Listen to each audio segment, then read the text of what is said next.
Kita awali berita pertama, pemirsa. Jembatan yang digunakan warga 4 desa di Kabupaten Lahat patah.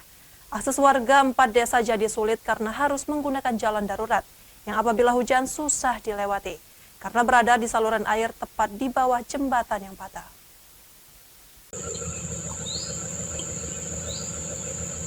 Akibat jembatan patah, akses jalan utama warga desa Cempaka Sakti, Sukoharjo, Kencana Sari, dan Purworaja, Kecamatan Kikim Timur, Kabupaten Lahat mengalami kesulitan. Menurut pengguna jalan, jembatan itu memang penting bagi warga untuk beraktivitas sehari-hari, untuk mengangkut hasil panen pertanian.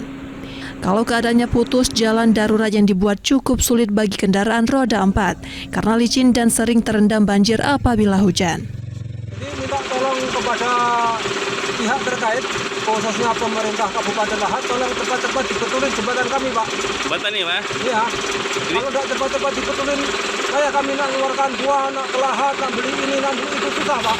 Dilalui dengan truk, terus dengan masyarakat. Nah, terakhir, longsor seperti ini jembatan. Jadi, jembatan ini penghubung 4 desa. Kalau sempat jembatan ini rubuh, 4 desa tidak bisa lewat, Pak. Ini jalan kami ini, Pak. SP1, SP2, SP4, dan SP5.